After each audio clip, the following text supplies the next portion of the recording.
Hello, welcome to the channel. I am Michael Smith. This is Awaken to Truth. Thank you for taking the time to watch today, or if you're listening by podcast, thanks for checking out the podcast. If you're watching, hit that subscribe button. Thank you, those of you who have. And I would highly encourage you to hit the bell, because then you will know every time a new video comes up. I have yet to get on an exact schedule. Maybe one day I will. I hope to. But so far I haven't. I am moving again, and I'm moving across several states. And so things are going to be a little bit unscheduled in the next couple of weeks, but I'm going to try my best to get things up somewhat regularly. And so I wanted to kind of follow up on the last video where I outlined some potential possibilities of the media beginning to somewhat attack capitalism. And I wanted to dive in today for a few minutes, on kind of, does capitalism even work anymore? Because there's a lot of people. I am a millennial, barely. I turned 40 this year, but I am still a millennial, at least by many calculations. They consider millennials to have started in 1982. And that's when I was born. So I am the oldest of the millennials. And there are many in my generation that are, kind of questioning whether capitalism works. Does this socialistic utopia, would that maybe be the better way to go? Seems like that sounds good. And one of the problems with that thinking, and I actually have a friend who I have discussed at some length the subject with, and he really feels that capitalism is the ills of all of society. That if capitalism would just go away, then all of us could be fine. And the truth is, our universities and some of the liberal socialistic teaching that takes place there has done a pretty good job of convincing people that this is the case. Because like I said last video, oftentimes people will identify real problems, but then they will give horrible solutions to those problems, and they'll make the problem worse. And I think that's what we're seeing with what I perceive as potentially the coming attack on capitalism. I think the coming attack on capitalism is going to, in part, be based upon a truth, and that truth is that our system is collapsing. Maybe slowly. When I say collapsing, I'm not predicting that it's going to collapse in 1 year, 2 years, or 5 years. Maybe it's another 50 years. I don't know. I'm not sure that it can last that long. Maybe it's another 15 years, 20 years, 30 years. But our system as we know it is either slowly or quickly, whatever the case might be, collapsing. And they have to blame something. The politicians are not going to typically blame themselves unless they blame the other party, and that's difficult to do because both parties have been implicit in the collapse. Some may be worse than others, but George H. Bush, I believe, was very influential, a Republican president, in making this shift towards the economy that we have today, and is in part responsible for the gutting of manufacturing in the United States, the offshoring of that manufacturing, and the deal that was essentially set up with the Chinese Communist Party that we will make you a legitimate player in the world if you will give us your free or extremely cheap labor. And in return, you'll get Western money flowing into your coffers, and you can give your people a little better lifestyle, and everybody wins. But the truth is, the people that are winning the most are obviously those that are at the top of the food chain, because a true capitalistic free economy has opportunity for those not just at the top or at the middle, but has opportunity for those at the bottom. And I'm not saying that that's totally gone today, but it's less today than it probably has been in times past. And it's not the result of failing capitalism that has caused this. It's the result in state capitalism or merged capitalism becoming more and more prevalent in the United States. And I think Twitter is a good example of that. Elon Musk has been in the news here recently going to buy Twitter. Come to find out, Twitter may have a high percentage of its users are bots, which are not even real people, and therefore that could make the company worth less. I think in reality, if we really dug deep, and this is getting, I can't prove this, so I'm not stating that this is the case. I think in reality, if we dug deep enough and if the findings ever actually came public, I would venture to say the United States government has been highly involved in funding Twitter. I don't think Twitter has really made a go of it on the open market. And that's just kind of a example that's been in the news here recently. There's many examples out there of the quote unquote zombie company that is kept up by the government. And this is how the Chinese Communist Party works. They have zombie companies that are simply funded and kept going by the government for one purpose: to keep people working. Because if people are not working, they know that there's going to be social unrest. Well, in the United States, it works a little different, but we have many of these zombie companies too. It's just that they're not directly propped up necessarily by the United States government, but they are indirectly propped up by the system that we have created, where anytime we go into a recession, which is primarily a result of the monetary policy that has been centrally planned by the Federal Reserve, we then take on a new policy enacted and facilitated by the Federal Reserve to stimulate the economy by quantitative easing, which is a very sophisticated form of injecting lots of money into the system, inflating the monetary supply, and artificially lifting the economy back out of recession, only to create a bigger bubble the next time. And then the process has to repeat itself. And the question is, how many times can this process repeat itself post 1971, where we can essentially print as many dollars as we want? Well, I don't know. I don't know the answer to that. I'm not sure that anybody knows the answer to that, but eventually it would stand to reason that we're not going to be able to do it any longer. It's going to reach the point of no return. And there's signs that it could be reaching that point now, or at least it's at the worst point that it's ever been. I'm not going to get into kind of the technical indicators of those signs, but one of the very blatant signs, without getting into details, is the fact that government is reporting inflation at 8 to 9%, and the Federal Reserve interest rate still sits at less than 1%. That's one of the tools the Fed has to fight inflation.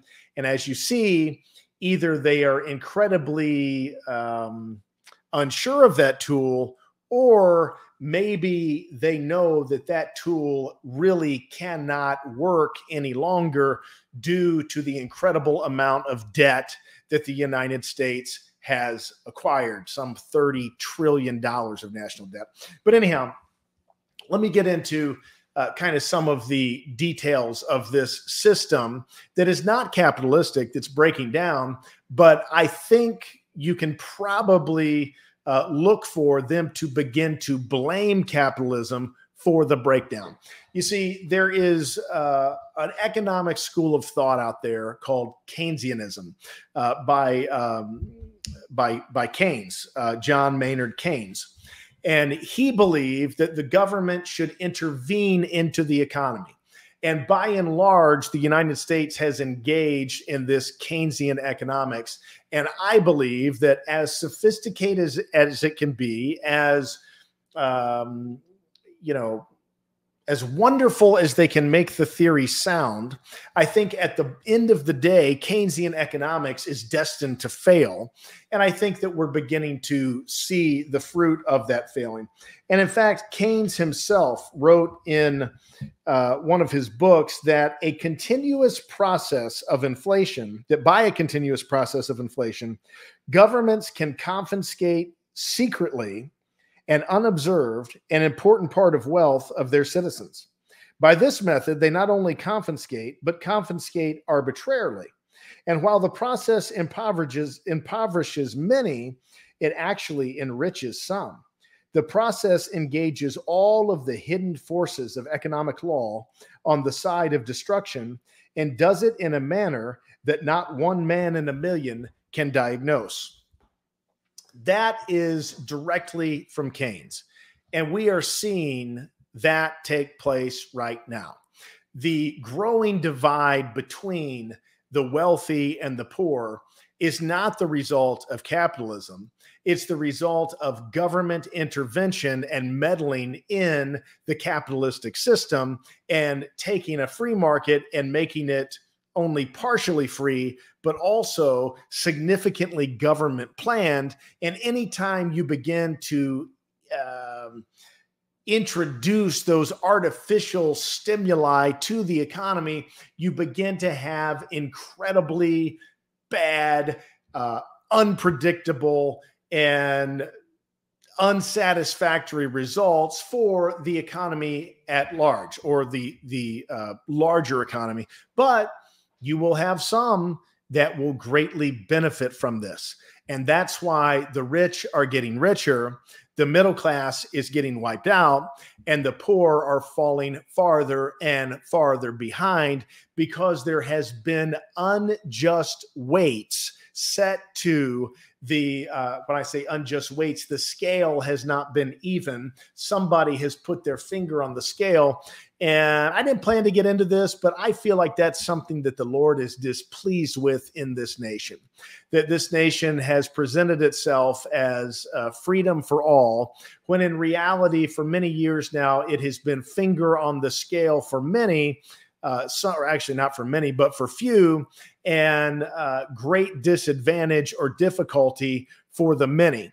And I think that that's something that people are going to begin to wake up to. And I think that that's a big problem that they're going to have to solve as people begin to wake up to that. I pray that they don't buy the propaganda that it's all the capitalistic system's fault and we need more government intervention and government control to fix it, because all that's going to do is make the problem even worse. It's going to make us even less free, and it's going to bring more people than we ever thought possible into poverty in the United States. And so incidentally, I'm not going to get into this too much, but I saw this today. I'd actually heard about it some time back, but it is the economic freedom indicator. And what it shows, I'm going to share the screen with you, is it shows that in the United States, we actually are only the 25th freest country from an economic perspective. I think you can see the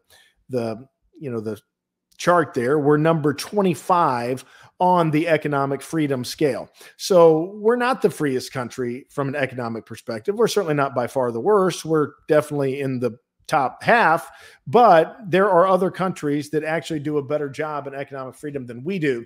But that being said, I believe that what we're seeing is the intervention of government beginning to destroy the prosperity of a nation, because the government is simply sucking that prosperity from the people, spending it on things that are not productive, and keeping the economy from being what it could. Now, some of you might ask, what does all of this have to do with me? Well, I am going to close with this little admonishment, so to speak. Many people would say there's nothing that I can do about it. And maybe to some degree that's true. But you can be informed. You can get involved in many ways locally. I can't tell you what way you need to get involved, but you can begin to look for opportunities to get involved. It all starts at a local level. They want you to just put your trust in a president. They want you to just put your trust in a governor. I have been for the last year in the state of Florida. The governor does one thing, and the local school boards and the local politicians do another. So there's no governor that can save you. There's no president that can save you. Ultimately, I know in the grand scheme of things, there's only the Lord Jesus Christ that can save you, but you can get involved with your human faculties and your human agency, and you can get involved on the local levels. You can let your voice be known at the school boards. You can keep up with who you're voting in to be your mayor and your city council and all of those things. Vet some of these people that you put the check next to their name come voting time, and know who it is that you're putting in place and that you're giving the responsibility to make the decisions for your city or your community or your town or whatever. But beyond that, the battle, I believe, that is coming in the next 5 to 10 years, the battle of economic freedom, I believe that that is the war that's going to be waged, because they know, when I say they, whoever they are, the World Economic Forum, you could say, certainly has an agenda. Their agenda is that by 2030, you own nothing and you're going to love it. That's what they say. That's their motto, not mine. But the agenda is to strip the freedoms of people economically, because only when you strip those freedoms can you truly take all of the freedoms that a society or a people have. And I think that the next theater, so to speak, that they're going to begin to enter into is to start to present the capitalistic system as a failing, dying, greedy system. And anybody who stands up for it is simply a money-hungry, greedy, bloodthirsty individual. When in reality, they are going to try and destroy the capitalistic system, because that's exactly what they are. And so take that for what it's worth. Think about it. Keep your ears open. See if maybe I'm right, because I don't know really if I'm right yet. This is just my theory that I think in the next few years to come, you're going to hear more and more attack on capitalism, when in reality, capitalism is not the problem. It is the intervention of the state or the intervention of the government that continues time after time after time to mess things up and to leave messes that have to be cleaned up, and messes that they don't clean up, that they simply sweep under the rug. And eventually there gets too much under the rug that you can't hide it any longer. And it seems like we may be approaching that point. God bless you. Thank you for taking the time to listen. And I'll be back with another video very soon.